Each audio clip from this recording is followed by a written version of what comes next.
My professors tried to humiliate me in college. I exposed them and got them fired. A little background. After disappointing my parents in high school with dismal academic scores and a serious predilection for teenage rebellion, I ended up in a small-town college with a close-knit Christian community, pursuing a degree in media studies. It wasn't the best place I could be, but it was fair compromise between my father's demand that I learn a paying skill and my own yearnings for liberation. Very quickly into this graduation program, I realized it was a waste and college was going to be a massive bore. So I spent most of my time courting gullible women or smoking pot. I'm a kind of straggler who puts in the bare minimum, so as not to upset the balance of the universe, and thus I made it to my final year without much of a fuss. This is when two new characters enter my life. First was a new male professor, an external faculty, a scrawny, slimy fellow, SSF henceforth. He taught a major paper and was very well connected with the local church, which had a lot of say in the college administration. On Sundays, he moonlighted as pastor for a small branch of the big church. SSF also had a reputation for acting fresh with boys. I laughed about it with my friends, until one day SSF made a pass at me, and not a verbal one. I pushed him off me, told him I'm not gay, reminded him he is a teacher, and asked him to get his act together. Now, I'm not homophobic, but at that point, young and freshly assaulted as I was, I remember using profanities that would count as homophobic or hurtful. I have nothing against gay people. Go pride. Only for those, I am sorry. Not for what was to follow. SSF backed off, told me he was sorry. He had misread the signs. I cooled off, told him there were no signs, apologized for my abuses, and that was that. Or so I thought. But more on that later. The second entry was a new lecturer, a garrulous young woman. Let's call her Rose. She was fresh out of university, had worked a few odd jobs, and had landed this lecturing gig through some connection in the church. She was from town, had studied in this college, and knew the dean of the department well. Rose and I got off on the wrong foot to start with a debate on art going offhand, as I found her imagining Christian motifs and theology in Picasso. She put me down, I didn't mind. I wasn't too interested either. But just to spite her, I kept turning up essays rebutting her points, and she kept marking me, with really harshly, supplementing the dismal marks with juicy opinions on what she thought of my intellect. It became a game between us. Now I would like to imagine Rose had a roving eye, as she seemed to favor the young, good-looking boys and really put down the girls in class. Except one. Jess had been a classmate of ours, and she was a local. So, she did not shack on campus and had kept a low profile. She did not shine, but she wasn't disliked either. Suddenly, after Rose's joining college, Jess started to shine in academics. Happens often when the teacher is right for the student. Rose marked her extremely highly for a few assignments, and this got a lot of nerds in class really jittery, who saw a new challenger in Jess for the crown of Nerd King/Queen. Some of them even read the assignments that Jess has turned in and found them highly incoherent. Nothing explained the grades she was getting. This did not bother me, as grades and nerd drama was never my thing. But then, by a stroke of misfortune, one of our other professors, who taught us 2 other papers, met with an accident and was off action for almost 2 months. A temp was hard to find, and since most of her teaching workload in those 2 months was going to be practical-oriented, Rose very gallantly volunteered to fill in for her, which it still fathoms me she was allowed to. What it meant was that Rose was now grading our assignments and papers for 3 subjects, and suddenly Jess' fortunes really turned. From being a challenger to the crown, she became the nerd queen, with her cumulative grades putting her on top of the pile. Jess just smiled through it all and made it out to be her Hardwick finally getting recognized. A small coterie started to gather around her. It still didn't bother me. My universe was still in balance. Then one day, one of our batchmates saw Rose and Jess hanging out after college. They were shopping in some mall. Said batchmate decided to lurk around and find out what was cooking. Imagine his surprise when he saw them walk out of the mall and take the taxi together. Imagine his greater surprise when he followed them to find out enter the same household. Picture the pure shock for the entire batch when a day later we were all told that Jess and Rose are sisters. Fucking blood sisters. Born of the same parents. All of them still living under the same roof. Somehow both sisters had conveniently forgotten to bring it up around others when they were in college. They had pulled this subterfuge for about 4 to 5 months now. A bunch of nerds ganged up and approached the dean for our courses and brought her up-to-date to this scenario. Turns out Dean knew all along about them being siblings and had actually encouraged Rose and Jess not to talk about it, so as not to fan talks of conflicts of interest. And now she refused to believe that Rose was being partial to her sister. I think she didn't want to go the trouble of replacing Rose. The nerds were heartbroken, but I was still laughing. In Rose and Jess, I saw a kind of petty evilness that I could appreciate. Then, for one of the papers that Rose was covering, we were assigned a practical project that required teamwork. I was put in the group with a girl I fancied, and to impress her, for once I threw my minimum effort policy out of the window. We worked on it together, and our young adult rom-com had just begun taking shape. By the time we submitted the project together, this girl and I were very much into each other. Then Rose walked in and took a shit on the project. She made it part of our game and added those choicest expletives in her remarks for both of us that she had so far reserved only for me. Needless to say, Jess got top marks with a shitty effort. It broke my girl's heart. She sobbed on my shoulder, my gallantry came into question, and I was finally ready to settle some scores with Rose. But nothing major, just a little sticking it to the man. As I have mentioned, this story is from 13 years ago. About then, the world was waking up to social media, and our college was not too far behind. In fact, our department had quite a chattery group on one such social media site that does not exist anymore, but used to be named after a Middle Eastern Google engineer.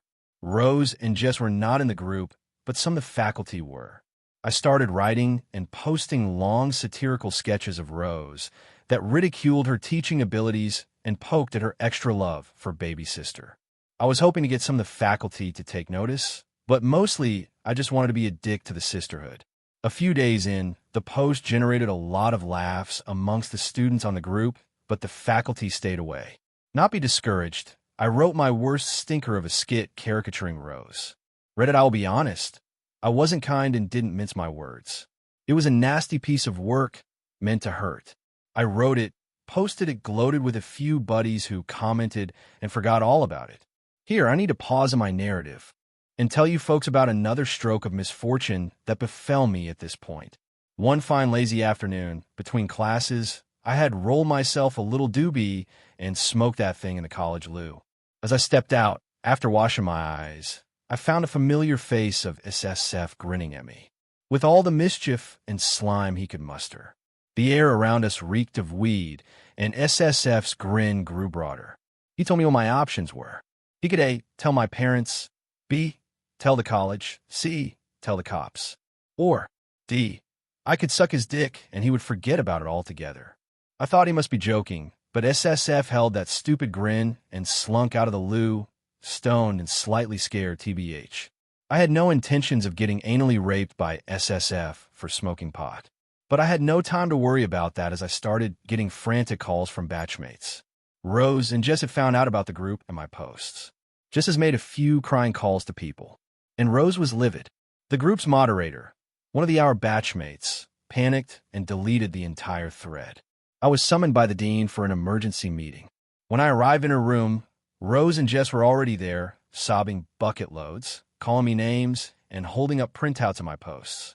I had come prepared for this, and proceeded to decimate their complaint with a well-constructed and elaborate speech on how Rose's nepotism is severely bad for the institution and student morale, and that I was only questioning her actions. Satire was just my tool to do so. Well, you see, my well-thought-out arguments didn't appeal to the dean. She didn't even know what nepotism meant, and I had to explain the word to her. I'm not making this up. This dean is now a local councilwoman. She told me that I had slandered Rose's good name and brought disrepute to the college with my actions. They would have to throw me out. This I was not expecting. I had thought my speech would do the trick. I panicked.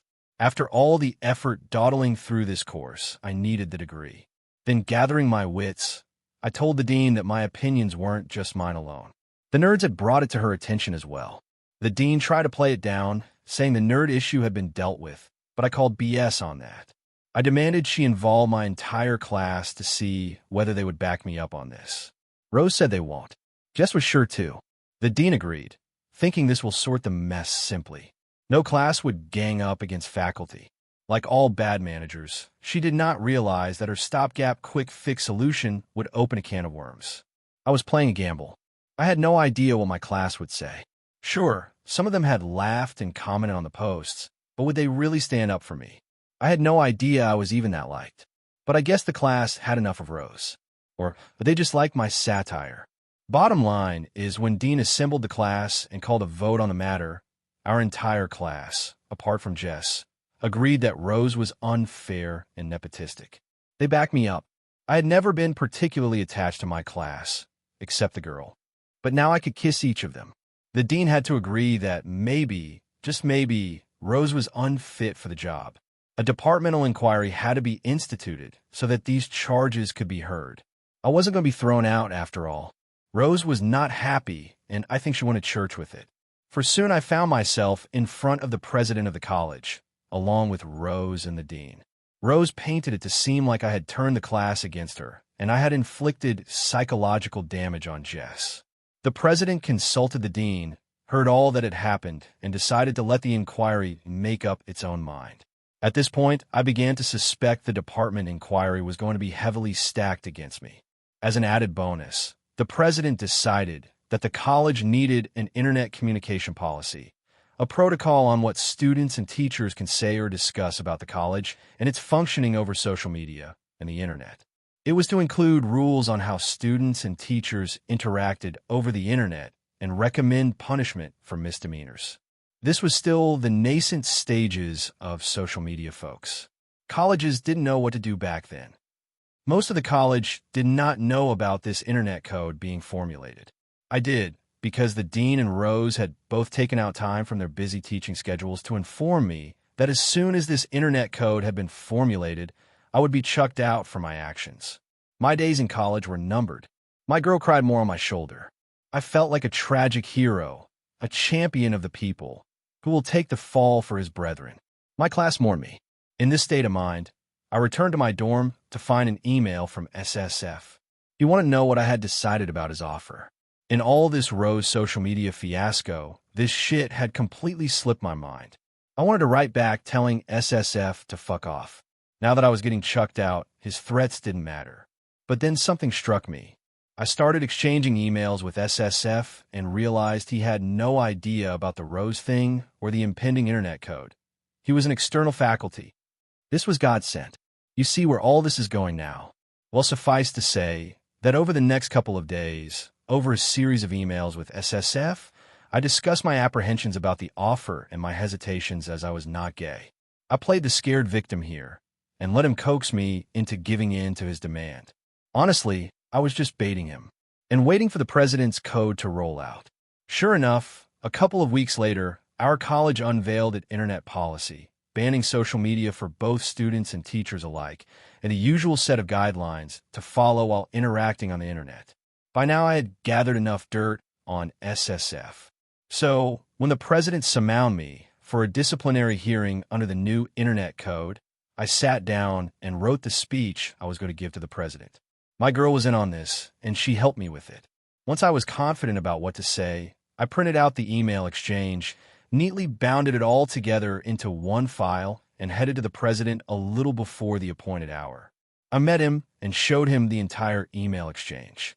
I wanted to know how SSF's emails to me scored on this internet codebook. Would it look good if I had to drag the professor, a pastor at that, and the college to court for sexual harassment?